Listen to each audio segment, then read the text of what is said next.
Hey guys, it's Ryan from Red Panda Recording, and this is Studio Hang. My guest today is the founder, owner, and chief engineer at Grand Street Recordings, Mr. Ken Rich. Ken, how are you doing today? Good. How you doing, Ryan? I'm doing well, thanks. Thanks for having me. I want to start on a personal level. How has the quarantine been for you? Have you picked up any new projects or hobbies along the way?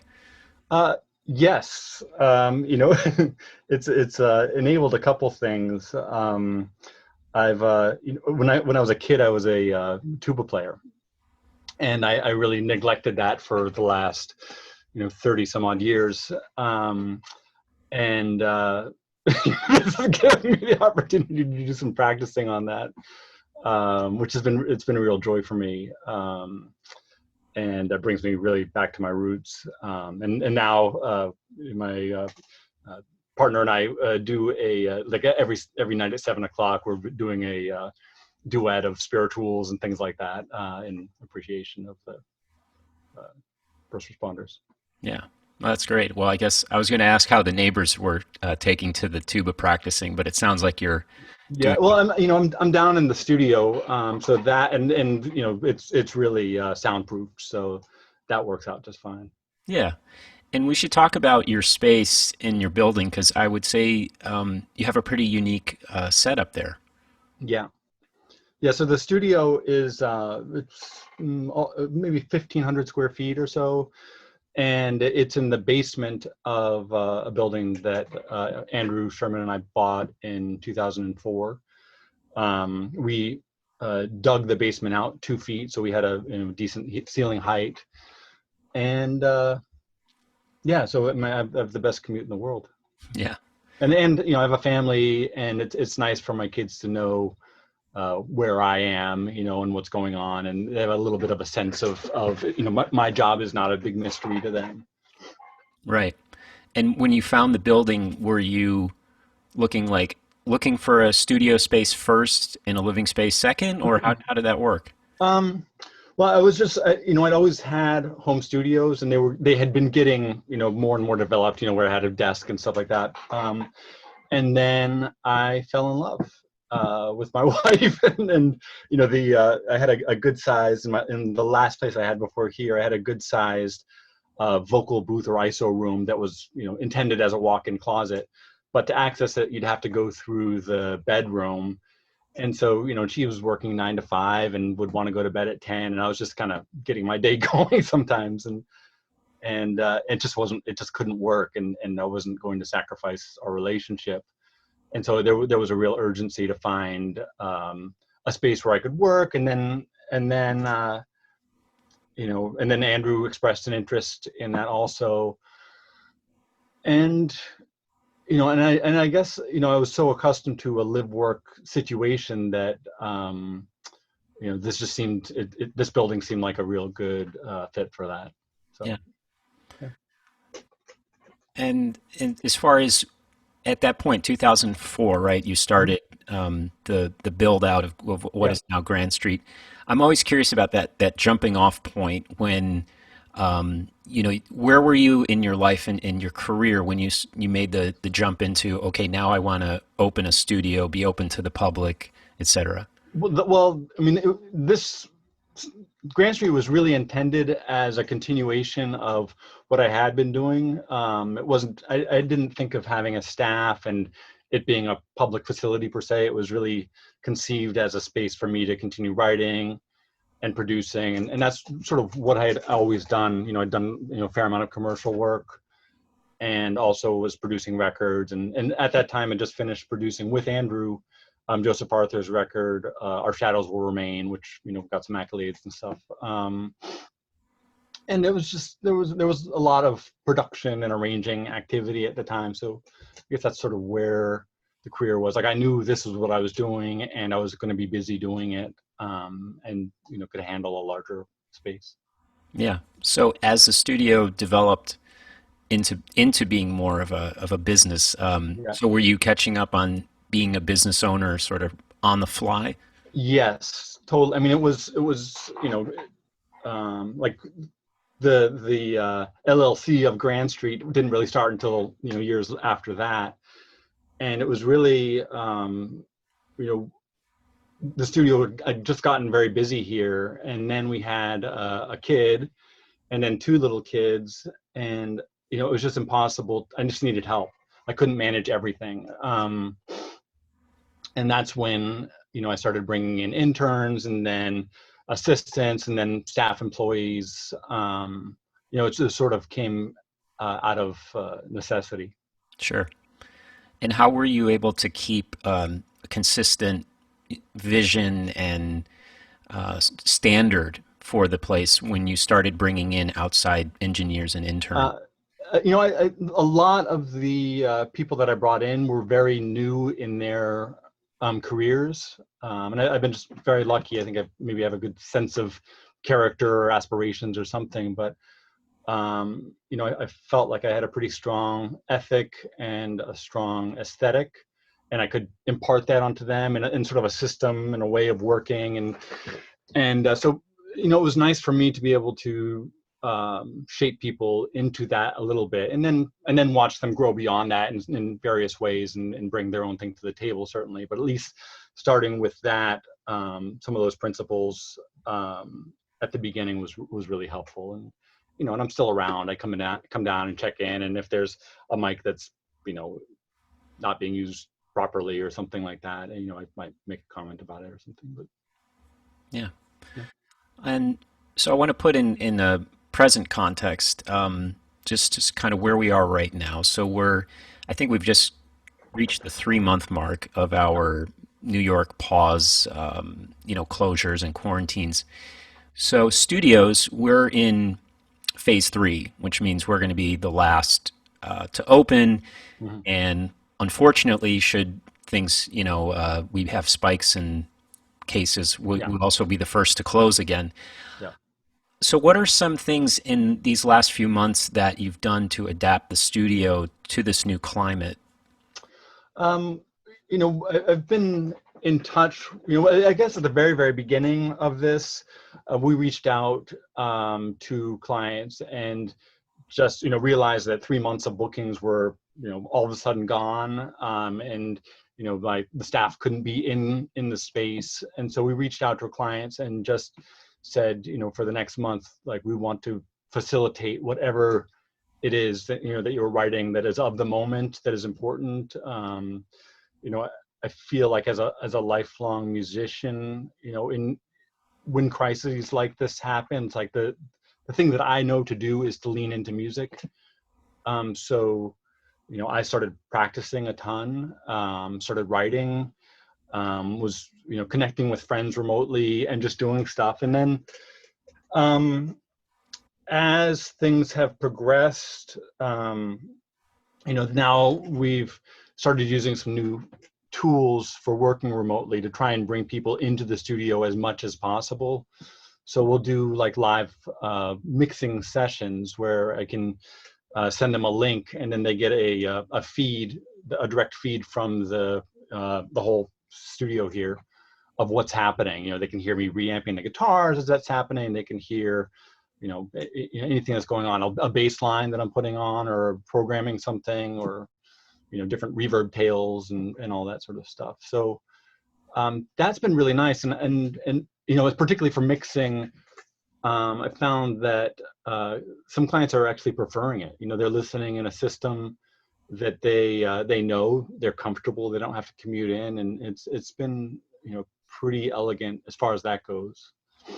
Yeah, now, Um, yeah, was this, and then I've been doing a bunch of writing and sort of just music for the love of music stuff with various friends who are like-minded and have home studios, and we throw files back and forth, and trying to find a way to make stuff that's all done individually feel like it's done together in a room. And like, I know what together in a room feels like, as a rhythm section person, and then to try and recapture that has been like sort of a newly developed art. Yeah. Yeah, it's That's been, some of the been changes. nice to reconnect. I know a lot of us have been doing these remote, the sharing projects, and Yeah, it's been, like you said, leaning into music. I think is a great message and a great idea for helping us kind of navigate through this time. yeah. So I wanted to circle back to some of the remote capabilities that you've been Mhm. doing, and now are these projects you were saying with mixing? Typically, you'd have the client in the room with you, or Sure. I yeah, mean, 9 out of 10 times, like we'll have, some mixed dates together, and then, often the client will come like in the afternoon or something like that. But they'll come in here, and then we'll have lunch, and we'll, really focus on some of the detailed stuff of their mix, provided that I'm, headed in the right direction for them.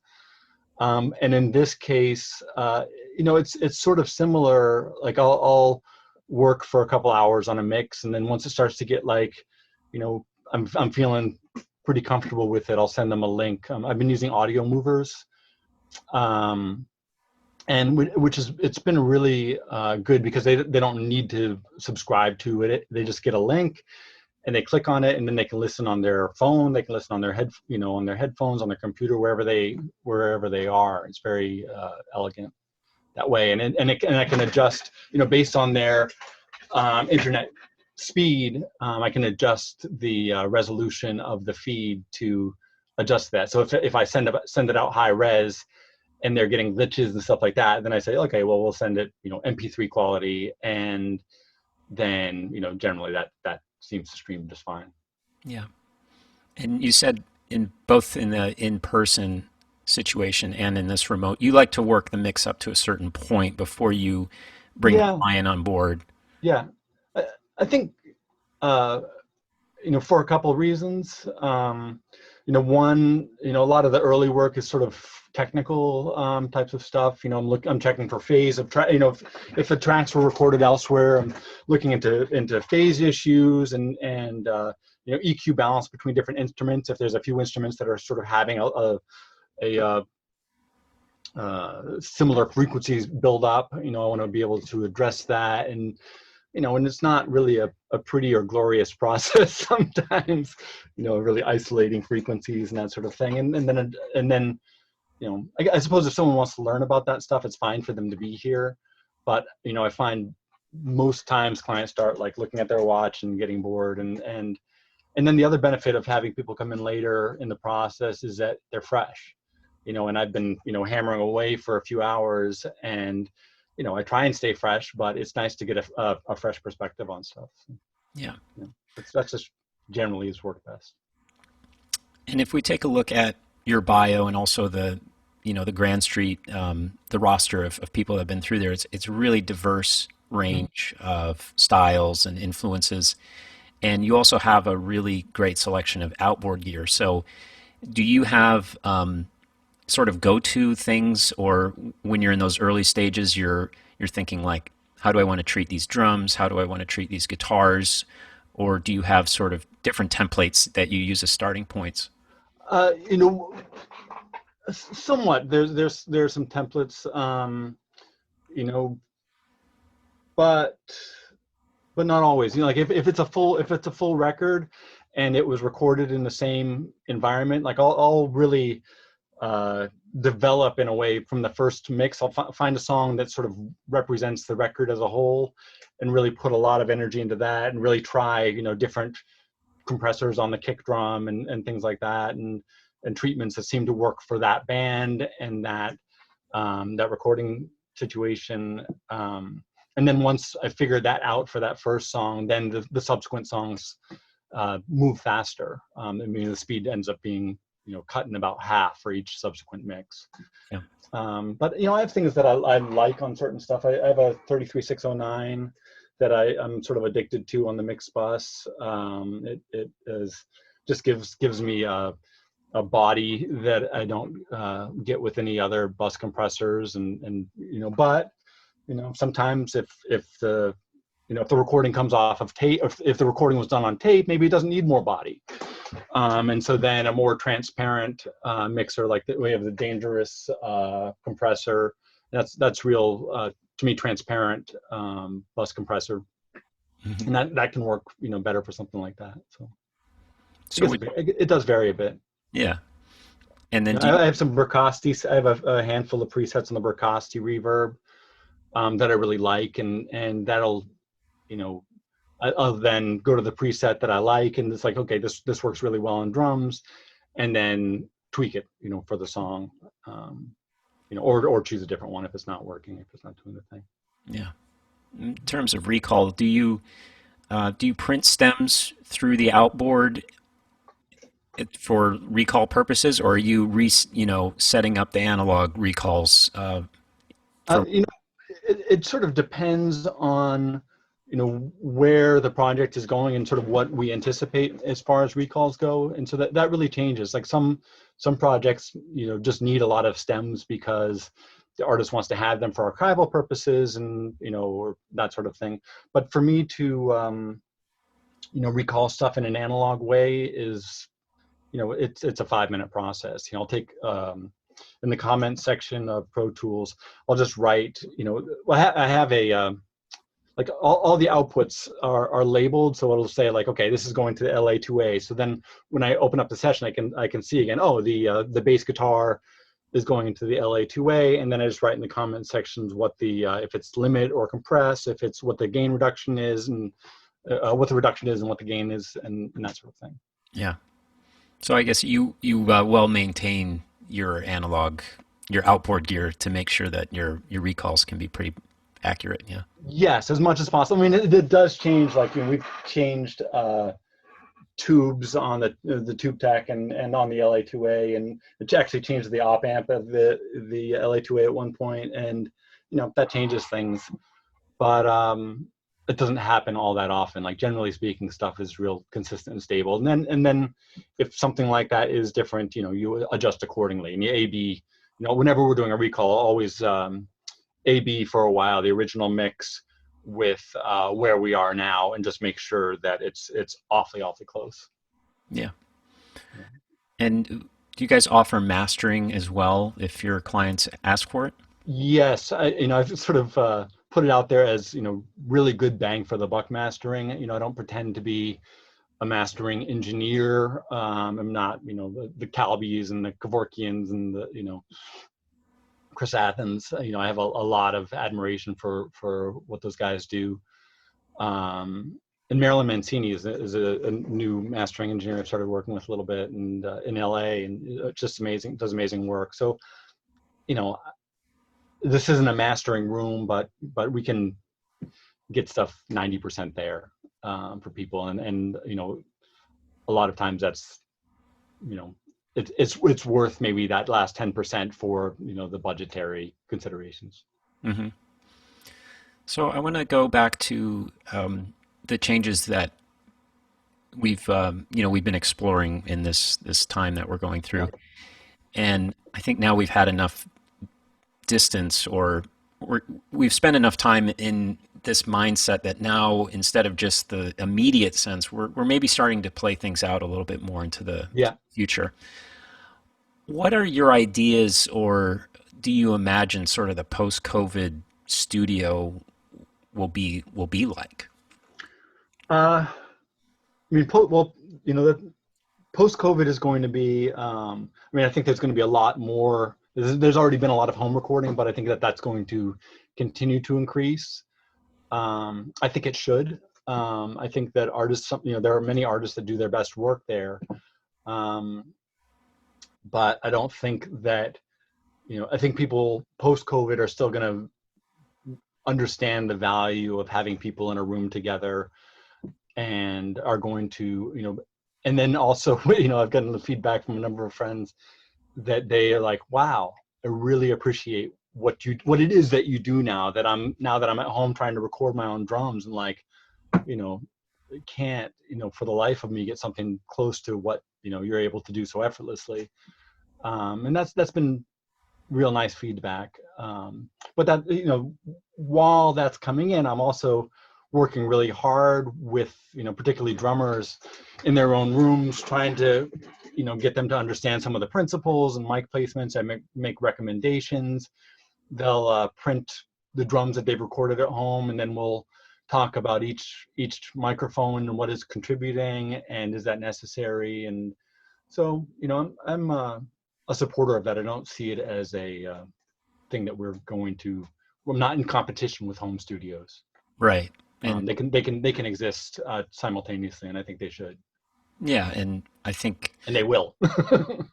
yeah, and an educated client is just better for the music in general, right? Because if they're the Totally. things they're bringing Yeah. into you, the better along those are. The you know, Yeah. I yeah, don't. I don't want to spend, you know, hours doing repair on stuff. I love it when tracks come in, they just make sense, and you put them up, and like that's glorious. And then you can focus your attention on some of the more nuanced, detailed stuff of a mix. yeah. And there's also the aspect of, especially where we are in New York City. I mean, just having a room. If people want to track live, if they want to track together, Yeah. they want to hit the drums really loud. You know, Yeah. having in Grand Street has a beautiful live room, in addition to some ISO capabilities. I'm wondering though.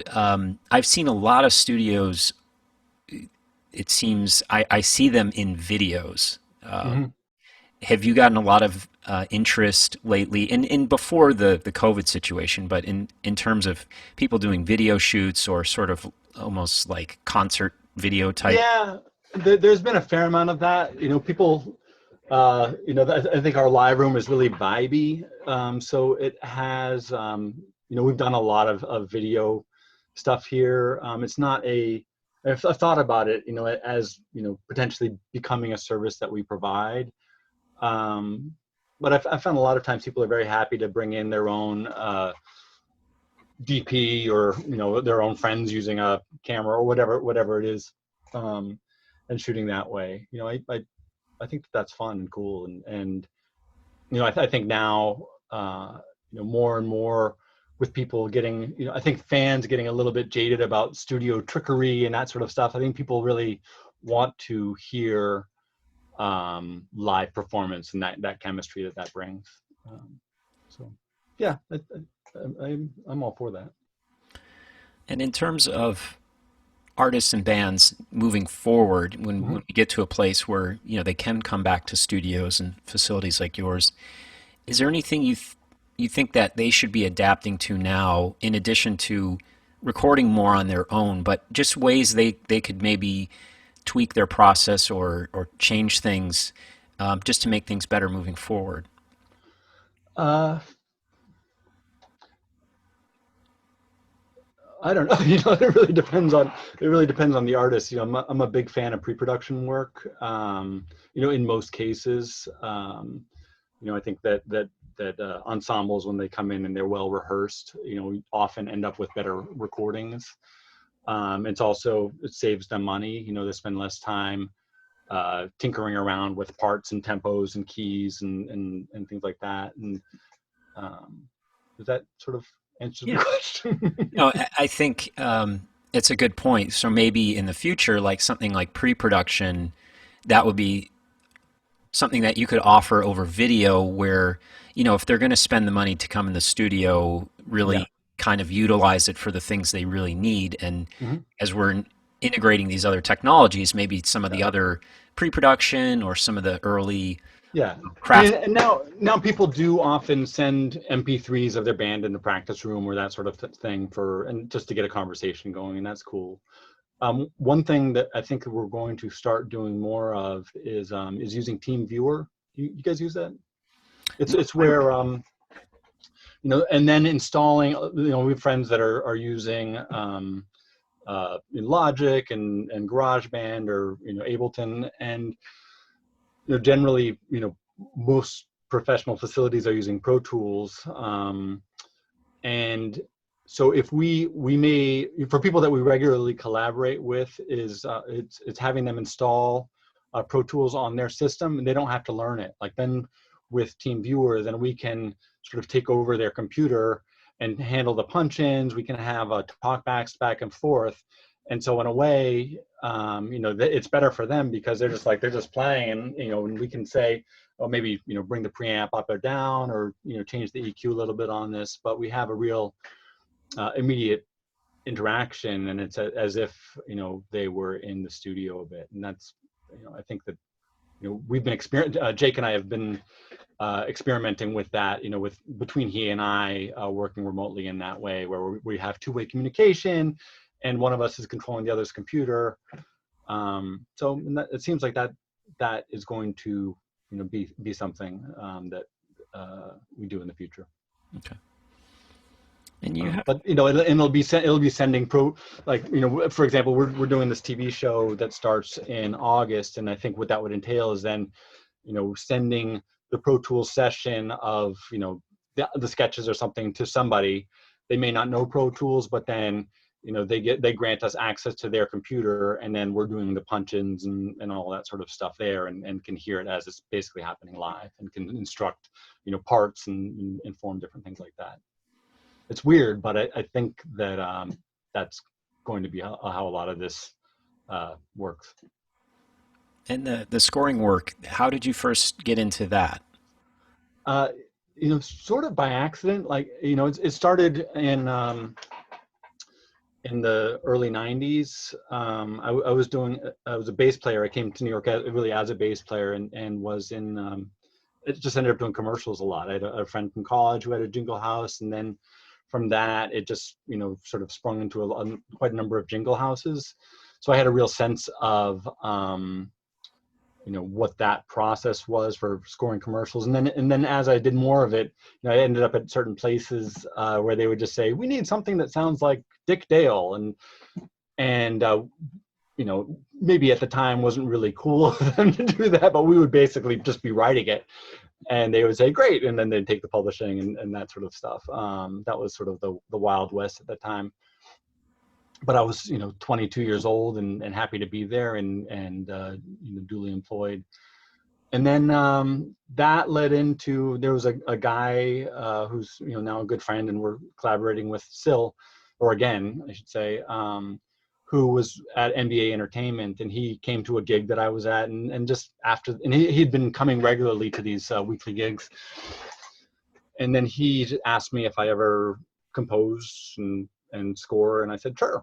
I had a home studio and I'd always done stuff, and that turned into a big gig for me, where I worked for them for several years for NBA Entertainment, and did all their I love this game, and reading is fundamental, and the WNBA was starting then, so did a bunch of promo spots for them, and got that going. And then also started doing some indie film work around that time too. So that's kind of how that started. Yeah. And then it's funny, I hadn't done real film work until about a year ago, and then I've done a few theater projects, sort of like underscoring for a one-man show, and did maybe 5 or so of those with the same writer and director and actor. And then the director of that asked me to score a film that he'd been working on. And that turned into a pretty big project for the last year, and it was really, that was one of the benefits of the quarantine, was that it allowed me time to get really back in the studio full time and finish that score. And then that got done a month or so ago, and then I just got hit up again last week for another feature film that I love. It's wonderful, and God, as long as I'm down here, I'm happy to do stuff like that. And that's stuff that I can really do effectively solo. And then commission out, a guitarist to do something or things like that. But I can get the real foundation of what the score will look like. Oh, sorry, that's my phone. I'll turn that off. I can get the foundation of what that'll look like. And then work remotely with people that way. Yeah. And then how do you balance, if you're doing projects that are sort of more that you're creatively involved with, and then when you're working on clients' work, that I mean, do you have two different mindsets? Are you able to sort of do separate brains on those, or how does that work? It's really separate brains, and it's just a conversation that we have up front. There are situations where people really don't want, it's a full band. They've been working together. They have producers within the band. They don't, putting in comments or suggestions is not really fruitful. It just kind of clouds things for them. And there's other bands that are like, oh my God, please, if you hear something that might, benefit things, please do that. So I guess it's really a putting on of different hats. As an engineer, I might, I'll really address sonic things. So, if someone's out of tune, I might just give a gentle reminder, just, let's just check your G string on your guitar. Or, if a snare is translating in a funny way, I might start moving around microphones or changing cue and stuff. And then if that's just not doing it, then, might suggest in that case to the drummer, like, hey, do you mind trying a different snare drum on the song or something like that? And if they say yes, then, wonderful, it's a party. And if they say no, I'll work with whatever, they're Yeah. giving me. And over the years, you picked up a lot of production credits along the way. How did you first get involved in producing artists and bands? And also, what do you look for when you decide to take on that role? Yeah, that happened pretty organically. It was just, I started recording myself as a bass player to practice to give me material or a groove or something to practice to play certain chords or changes that I wanted to work on. It was just an easy way. I had a 4-track, and then had friends over and we would start recording stuff, and it worked that way in the early stages. And it's always been a word of mouth situation. But now, for production work, it's really a few conversations. They'll often play some material, and I'll sort of say, what I hear in it, what things that I think maybe we could work on, or directions. And if we're gelling in that way, then it's pretty easy process then to move forward with something. I'm respectful. I know that it's always the artist's project, and I see my job as a producer is to sort of fulfill their vision as much as possible. It's not my record. It's not my vision. I can, help them shape maybe what their vision of themselves is or could be, as much as they're willing. But you can only produce someone as far as they're willing or wanting that to happen. Everyone will have a line at some point. They're like, okay, that's, enough production. I really want to pursue this, 9-part vocal harmony something. And it's like, okay, we're going to do that. Yeah. And a lot of it is building trust, right, with who you're working with. Yeah, it really is. And now with so much home recording, a lot of times it's stripping away stuff. Let's get to the core of what this song is. People all of a sudden, particularly new home recordists, get real enchanted with all the sounds that they can make and all this chaos going on, and sometimes you can lose the song or what was really a good performance, with all that bells and whistles. Yeah. And then taking it back to the mixing side, do you find it more challenging now when you have source material that's recorded in different spaces and maybe with different levels of engineering expertise, and Yeah, you're trying to make it all fit together? yeah, there's more audio repair than I would like to have to deal with. So that does end up taking some time.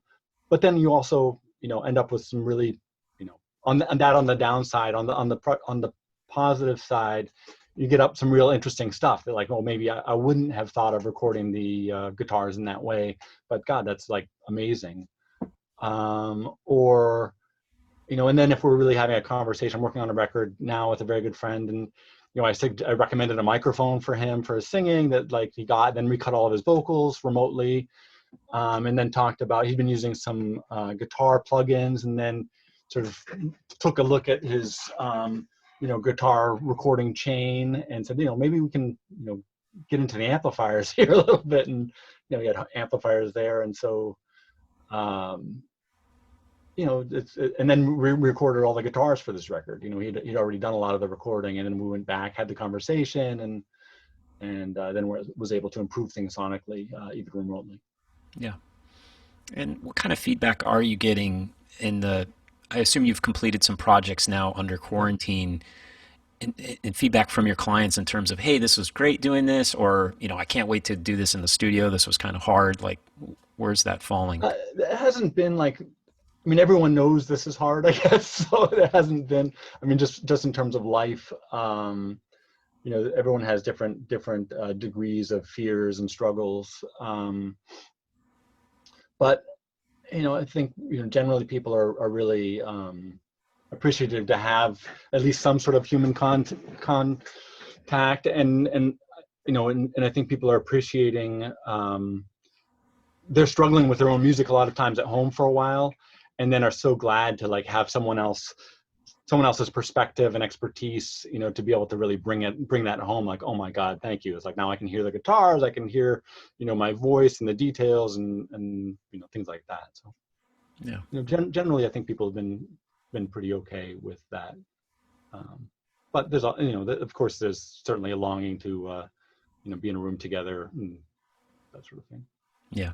But what are we gonna do? This is where we are. Exactly. We were talking earlier, before we were on camera, but you were saying how the evolution of Grand Street, it really started as an extension of your own creativity and Mhm. artistry and wanting to develop that. And then through happenstance, it became this public facility, and now it's a Yep. business and a studio. And now what we're all going through now has brought it back to that sort of original thing where it's just you in this room. That's exactly right. Yeah. Yeah, can you just kind of talk a little? I'm sure you've had a lot of time to reflect on Yeah. journey, but Yeah. It really. You know, I miss the other engineers, that work here, and we're in frequent contact. Um, but I do have to say that there's been some really nice aspects about being able to come down here, and on certain days, I don't have necessarily the agenda is my own agenda, and so it's like, I know, okay, I want to mix these two songs of other artists today, and then I want to spend an hour practicing the bass, and then I want to write something on the piano, and so and that's been really you know it feels pretty decadent in a way, compared to, okay, I have a 10-hour day that is, the client's expecting to record 8 songs, and we're sweating to get this stuff done, or constantly under the gun, and to be able to work at my leisure has been, you know it's been nice, and to be able to take the time. I'm not a fast writer. I sort of take time with it, and live with things, and to be able to take my time with that has been real nice for me. yeah, And I feel what I'm able to put out has been better. And I've been sharing some of the original material with instrumental stuff that's sort of jazzy, with some longtime musical collaborators, and it's been real enthusiastic response on that stuff, and it's been fun. So I've done some bartering with friends, like, hey man, play some roads on this, and I'll mix this for you, or I'll give you whatever you need. And there's been some of that, which has been really very sweet, and would not have happened, under normal studio circumstances. It's hard for me to get down here and have that kind of freedom. yeah. I would say we've all been adapting or to various degrees of, that we've been able to process and adapt. Yeah. And as, musicians, engineers, studio owners, business owners, etc. You seem to embrace, these things, and you've kind of hit the ground running, and or at least that's the perception now 3 months in, right? Yeah. If somebody's kind of struggling with, having a hard time adapting to this, what would you encourage to kind of have more of that open mindset to adapt? Is someone as a studio owner, or someone as an artist? I guess on any level that it, where it speaks to you. Well, I think, you know, it's to me, it's a looking back at your motivation. I think that if you um, always like the idea of being an engineer and happen to have a lot of money and just bought this facility but never really made um, your own music, or were never an artist, I think that situation, you know, can be difficult. Is that, well, I always thought of this as just a business, and like I like twiddling knobs and that sort of thing. I think that's tough, but I think that and then we're all trying to figure out how we're going to survive financially through this. So that has its own set of stuff. But I do think that sinking back into what our initial motivation was and just making that as good as it can possibly be. I made my living as a bass player for 15 years in New York City. And then the last 15 years, I haven't been practicing as much. And it's like, maybe I spend some time practicing, get back in the woodshed and get better at that again. And so I've done that and got it. It feels good to have the time to reunite with some of that stuff. Yeah. Yeah, I think it's sinking back in. Yeah, I think that's a great message, and I really applaud you for, you know, leaning in and sinking in it the way you have, because I think it's really inspiring to, there might be a lot of people viewing this who are, in the throes of this and Yeah. struggling to kind of process. Are there any creative projects that you've personally been working on lately that new music out in the world that you want to talk about? Yes. The big projects that I've been doing are, well, it started off, I was working a lot with Hugh Pool, who I played in his band for, we've been like best friends for 25 years, and we've toured around and gotten into all sorts of trouble together. So we started, and now we have a band with Keith Robinson on drums. And Hugh, like right when this started happening, like within the second week, just was gushing out like really great songs. Just every day there was another song. He was just really again sinking into the music and digging deep and just writing great material. And so we started collaborating and just sending tracks back and forth. He would write something and then typically send it to me, and then it would have bass and Hugh's guitar, and then from there we'd send it over to Keith, and then Keith would send it back to me, and if I needed to make adjustments in the bass part for the drums, then send it back to Hugh, and then he would generally mix it, and maybe I'd master it or something like that. So that was something that's really exciting, and he's put out a couple of things now online that are from that, on his Instagram page or whatever. I don't know where everything's living now, but it's out there. And then I've been working with another long-term friend, Morley, and she's and this is actually a good example of a long-term collaboration and long-distance collaboration. Is that she found herself, I think she was coming back from a tour, and she and her fiance, Chris Bruce, live in New York City, and she's always been a New Yorker, and they're in Illinois, in rural Illinois now, and just kind of, they have a nice place to be, but we're kind of stuck there and without all their equipment, and she was someone that I really felt that has a strong voice and needed to be heard during this time for many reasons. She's a really inspiring political activist and social activist and humanitarian, environmentalist, and so I sent her and Chris a bunch of, like, a recording care package of an extra converter that we had from our B room, and sent them an Neumann microphone, a couple microphones, and some cables, and various other things that they weren't able to get early on where they were. And then they've been able to do some very nice remote recordings that then are sending back to me, and so I've been mixing some stuff with them. So that's been really exciting and fun. Then I'm working on a record with my friend John Andrews, and we were in a band together, many years ago called Miami Relatives. And so he has his solo project goes under the name Loudboy. And so we've been doing, I think it's actually going to be a pretty great record. And we've been really actively collaborating back and forth. I've been playing and doing some synthesizers and some programming, and then collaborating with some great drummers. And so those are a few of the things. And then some of the film work also has been going on. So.